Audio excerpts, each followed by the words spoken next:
Here we are. We are at Black Hat Hacker Summer Once Camp. again. Once again. It's been many years we've been chatting about all kinds of stuff. Security. A lot of years we've been here, and it seems like there are some common themes that keep recurring. Right. Even with all this new technology and new threats. It's back to basics. Is that one of them? I think it's back to figuring out how to manage all of this. Or that's always been the perennial problem. There's always something new, and you have to figure out how to fit it in. For those watching, you've probably seen Willy on the show. Willy Leichter, it's good to see you. Great to see you again, John. And thrilled to have you on our brand story episodes here. We're going to talk about AppSoc today. Yes. Which is cool, and you guys have some new announcements which you're going to dig into. I want to start with the folks who aren't familiar with AppSoc yet. Yeah. Maybe a little background on how it was founded, why it was founded, who it's for, what you do. Great, yeah, and most people probably haven't heard of AppSoc yet, so fair enough. We're a startup, although we've been around for a couple of years, founded by Praveen Katari, who's a serial entrepreneur. He's one of the founders of ArcSight back in the day. He started CipherCloud, where I worked for him before. Done several other startups, and managed to pull. He's a legend. He is a legend, yeah. A legend, yeah. And walking down the hallways here a year ago, I ran into him, and he recruited me back into his latest startup. Nice. And it's been a lot of fun. So AppSoc is in the ASPM space, which is an awkward acronym, but application it's hard security. Hard to pronounce anyway. It doesn't roll off the tongue, but application security broadly. But what that means is we take all of this data from all these security point solutions, SaaS, DAST, IaaS, IAC, all the way from development through operations. We bring it all together, we normalize it, we consolidate it, aggregate it, but then we try to prioritize it as intelligently as possible. And the perennial problem is all of the noise that the analysts get. There's just too many vulnerabilities. If you just go by CVSS score, you'll have 10 critical alerts every day. So that's not manageable. So you've got to bring in other factors, the exploitability, the business context itself, how critical is this asset to this business, and a number of other things. We managed to reduce that Venn diagram from, say, 1,000 alerts to 20 alerts that are most critical that you need to deal with. So that's kind of our secret sauce. But also then we orchestrate remediation. Because detection is great, but detection alone without doing something about it gets lost. And in fact, a lot of the problems now are there's so much data that gets into silos that with different teams, the development team has their DevSecOps silo, the vulnerability team has their own silo. You need to be able to put that together and get the bigger picture. Otherwise, you can't tell what your posture is. So that's our goal. I love it. And can I ask this? Praveen's background in security management, the whole SIM space. Yeah. How much of that plays a role in what you're doing? I think quite a bit. I mean, he has a sixth sense for where markets are going, which that's why we follow him. But he's got a combination, the security management with SIM. He also started a risk management startup.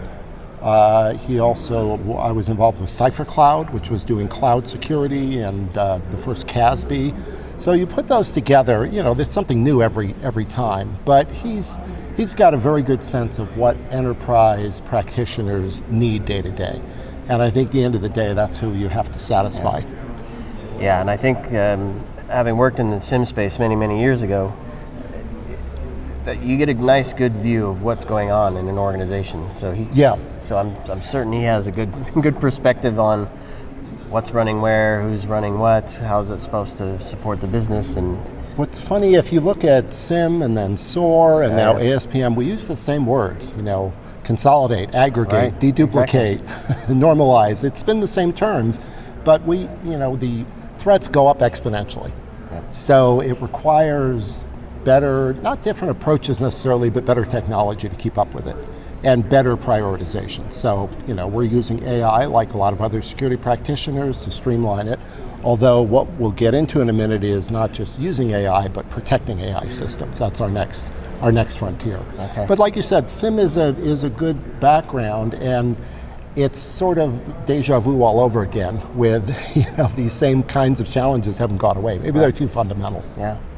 And I think, and you probably have the same experience at CipherCloud, but because you mentioned silos, right? Yeah. For DevOps and Cloud Ops and SecOps and IT Ops, and there's all these teams, and they all have some connection in some way to an exposure, right? Or a weakness, or some threat, and being at the forefront of cloud security with CipherCloud, connecting security and Cloud Ops and IT Ops. Having that understanding of what's important to those different teams, how those teams function, what their priorities are, must play a huge role. The specialization in silos is good. You want specialists, but you've got to find the connective tissue so you can get the bigger picture. Because the same threat can hit multiple places. There's correlating threats across, if it's a vulnerability in your code, something that's being exploited in runtime, some other new threats that are making this vulnerability particularly a problem. I think that's always the challenge, is putting that bigger picture together. But it's hard because people have their jobs, they have their focuses. You're trying to ship code, you're trying to get all the vulnerabilities flushed out and then hand it off to someone else. And then the biggest thing that we still see every day is important information gets dumped into a spreadsheet, emailed to someone, and then a couple days later, this is why it can take days to weeks to months for companies to do the right thing. And it's not a lack of talent or a lack of ideas, it's just there are gaps and that make things incredibly inefficient. Stand-up meetings to run through spreadsheets, not very fun. Yes, exactly. And also it gets back to different groups speaking different languages and looking for different things. You've got to find a way to satisfy both, give you the bigger picture, but let everybody drill down into what they're looking at. And that's really what we try to do with our platform. So can you paint a scenario for us? Customer, multiple customers, whatever, kind of a day in the life of working with AppSoc, how things change, how things look now. Actually, I'll give you a scenario for one of our customers, is a CISO for an insurance company, and he's managing a mid-sized company, about 1,000 people. There's a group of developers, there's a group of people who are doing security management, there's operations people, and he's trying to manage risk across the whole company. And the question for him from the board or from his, the CEO is, are we secure? What's our security posture? And can you tell me, how's it looking today? And his anecdote is he would hire consultants every 6 months, pay them about $500,000 every 6 months to comb through the logs, pull all this stuff together, and then give them a thumbs up, or you need to fix this. And that's not exactly real time. The minute it was better done, than not having it, but geez Louise. Yes, but it's out of date. It's dead on arrival in terms of the the validity of the data. So he's been trying to find a platform to get this in real time, get it as a continuous process rather than a one-off.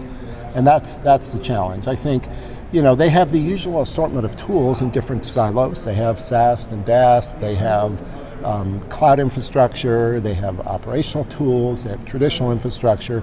So there's all these different feeds of data coming in.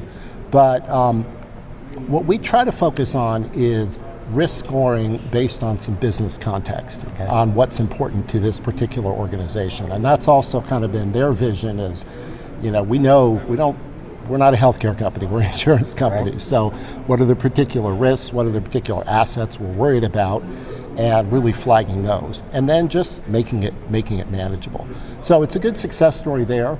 I think probably we are most valuable for teams that are trying to connect or collaborate or get the bigger picture. Okay. What types of teams? The DevOps, SecOps, IT? Yeah, a lot of different titles. So certainly the AppSec groups, DevOps, DevSecOps, but also, I guess people come at it from two sides actually. There's the shift lefters and there's the traditional right-handed people, right? Really trying to do the same thing. And both trying to get visibility across the gap, but the infinite loop of the DevSecOps never quite was completed. Right. It's a great idea, but I think that's making that actually work. So both sides are looking at the same dashboards. That's really our goal. And so when you get this information, and we talked a little bit about remediation. What are some of the outcomes? The last few weeks I've had a lot of conversations driven a lot by some of the topics and sessions here at Black Hat around metrics. Yeah. And what is a metric that you're going to measure against, and what does success look like? So what Yeah, and that's a great way to put it, because success looks like, first of all, not having bottlenecks in getting the information to the right people, automating some of the communication workflows, and there again, if you're doing a better job prioritizing, when you send alerts to people, they're not bombarded. So, being more selective there. But automating ticket creation, things like ServiceNow and Jira, having that be bidirectional. So, lots of people just working on the ITSM side. So if they're making updates, you want to feed that back. If there's a lot around exception management, we know this bug's not a problem. It's not going to shut us down from the developers. Okay, we don't have to have it pop up 20 times every day. Let's, have an approval process where this bug's okay, put it on the back shelf, and it's not going to raise alarms. So we have some other mitigation. Exactly. And then also, with every vulnerability from every source, there's a lot of useful information about what to do about it, and making sure that doesn't get lost. That's part of the tickets, that's part of the remediation workflow, all of that stuff, kind of unclogging the pipes with all this information and making it readily available. Yeah. And we don't try to reinvent the wheel on remediation. People want to use ServiceNow or Jira or the tools. They want to use Slack, of course. So all those things are just part of what we do. Exactly. So we talked a little bit about leveraging AI to help with some of this, right? Yeah. Understanding context and bringing a story together, and maybe even helping with some of the remediation options I presume you're doing. I don't know if there's anything more you want to elaborate on the use of AI in a meaningful way, but then I also know you've done some stuff. Yeah, I think probably a good time to pivot towards what we're doing with AI, to protect AI. Yeah. Now, this is an incredibly hot topic. It's also very early days, so there's more talk than there is understanding, frankly, in a lot of this, but that's okay, that's part of the process. But we've all seen this since ChatGPT, went viral. Almost, not everyone, but many organizations are feeling like they need to do something. They need the chatbot up and running. They need to use AI for competitive purposes. So there's this, snowball going with enterprises, a lot of pressure. There's also new players, data scientists, business owners who aren't, maybe not in the traditional security routes or traditional governance routes, who are doing these skunkworks things, creating great stuff. But it's happened so quickly. Like other trends in the past, security is racing to try to catch up. But from our standpoint, it's a very logical extension of application security. Absolutely. These tools, while you have new attack surfaces, obviously you got the LLMs, you have the data sets, you have all kinds of new issues there, but you still got to cover the basics. So I don't know if you've looked at Hugging Face at all. A little bit. A little bit. It's it's gone from like a few thousand LLMs to close to 1 million now. All free, all downloadable. You can add things to it. Great open source community thing. Except there's no guardrails or governance, and it's incredibly attractive to bad actors as well. And the data scientists love the easy availability of all these models. They want to experiment, they want to test data sets, that's all great. But if you're an enterprise, well, let me also separate two things. There's the whole world of people like me using ChatGPT all the time. Some prompt, which there are a lot of issues there, bias, other things. But park that for a minute. What's also happening is enterprises are building AI applications. They're bringing in, tools like from Amazon and Microsoft and Databricks and OpenAI. They're starting to build these stacks of tools. There's a whole ML ops practice now. All of it is really very parallel to what we already do in DevOps, but it seems to be a little bit in a different swim lane. Right. But is that because of the data scientists versus the I think a part of it, engineers? I think maybe the speed, I think it's been treated as a specialty and something new. It's code at the end of the day, right? But it somehow has happened quickly that there are new players there that seem to be in a parallel universe. Right. And that's a problem for any CISO. We've talked to many CISOs who aren't sure how many LLMs they have. They know there's a whole bunch of AI projects, but they're not sure how many. So starting first, we're doing what we're calling shadow AI. You remember shadow IT? Not that long ago. Shadow AI, do we know the projects? Do we know what LLMs are using? And we're not necessarily trying to, figure out what someone's, doing on the dark web. But if you're an enterprise, you're probably using, a platform like Amazon, you're probably using SageMaker or OpenAI or Databricks. So what are those projects? Do you have some governance around them? Have you documented, typical compliance things? Have you documented why you're building this, who it's for, what the risks are, what the sensitivities are, all these things that haven't been really organized. So getting that all into a compliance framework. And then we're also developing a knowledge base around Hugging Face and other sources. So we can start to scan and detect at least where they came from, who's touched it. And also make sure... Describe that a little bit more. Sure. So we are scanning the Hugging Face world and using various tools and with some partners trying to put some risk rating around these different LLMs. Okay. And then also trying to... It's kind of like the old days of assessing the App Store. Yeah, it kind of is, yes. Yeah. And, we're starting with, I would say, as opposed to us trying to find everything bad in the world, we're trying to set up guardrails so organizations can use authorized, approved tools, use authorized LLMs, and make sure that data scientists didn't bring in 20 other LLMs or other data sets that might be suspect. Connect to known good. Exactly, connecting to known good, exactly. And everyone's intent is to do that, but without some guardrails or some governance, we know there's going to be some big mishaps. I mean, CrowdStrike, the potential with AI mishaps, not going to be doom and gloom, but it's a large attack surface. There's all kinds of stuff we don't know. We don't know how it's going to be exploited, but we know it will be. Right. But setting up these guardrails so we're prepared for that, and we at least can have clean AI systems, we can have documentation, and then, there's still vulnerabilities, there's still code underlying it. The other thing with, even if it's a different group building this AI stuff, it's connecting to enterprise applications. So it all goes back to, whatever it is, your, an application is core to your business. Through an API, exactly. And that's one of the first areas we're looking at is all these API calls to applications from these AI tools. Yeah. So it's a big, it's a big attack surface, but we're chipping away at it. And the other part of it then, as I mentioned before, is not creating a new data silo. There's a lot of people here with, brilliant minds trying to look at different pieces of what we can detect, and we're doing that as well, and also partnering. But once you detect, you've got to put it in some framework to prioritize it to management and do something about it and make it efficient. Get it to the right team. Get it to the right team, yeah, not put it in a spreadsheet. Yep. And that's the non-sexy part, but if you don't do that, you very easily create a new data silo. Yeah. So it's exciting times. We're, there's a huge amount of interest.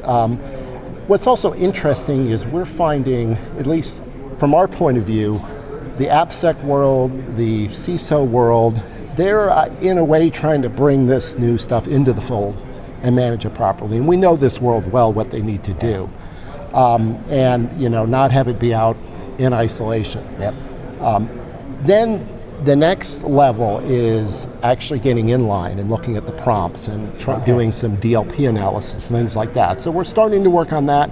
That's a much thornier problem. It reminds me of the days of, I was at WebSense 15 years ago, and a lot of parallels, when we were convinced that you couldn't let people just surf the web at their desks because that's a risk. What are they looking for? Or you couldn't let them put stuff in the cloud because that's a risk. We've figured out how to make it work.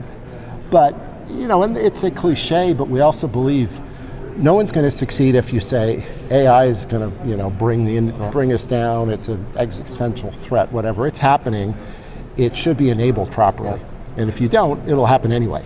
Exactly. And then we'll be caught off guard. Exactly. Well, what I love about this conversation, and it's the reason I brought it up in the beginning, both you and Praveen have tremendous experience in cutting edge problems that needed cutting edge solutions. Yeah. And you're bringing those experience, obviously different technologies underlying all this stuff. Yeah. But you've done this before. Yes. You've done this before. Yeah, there's some value to, it not being your first goat rodeo. Yep.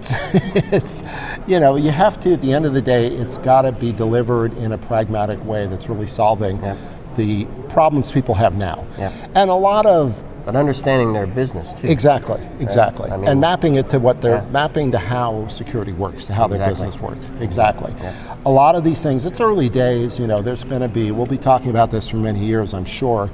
And the particular threats will evolve, of course, and what we're detecting will evolve. But it's still got to be brought into the fold so you can manage it and deal with it. Exactly. And that goes back to the SIM days, 25 years ago. Full circle. Full circle, exactly. Full circle. Exactly. Well, cool stuff, Willy. I'm thrilled for you in this role, and Great. Happy to see that AppSoc has taken off and continuing to innovate. Yeah, we appreciate that, and I always enjoy these conversations because we're kind of, cutting through a lot of the noise. We appreciate that. I hope so. I hope so. Fantastic, all right. Willy. Thanks a lot, John. Thanks a million.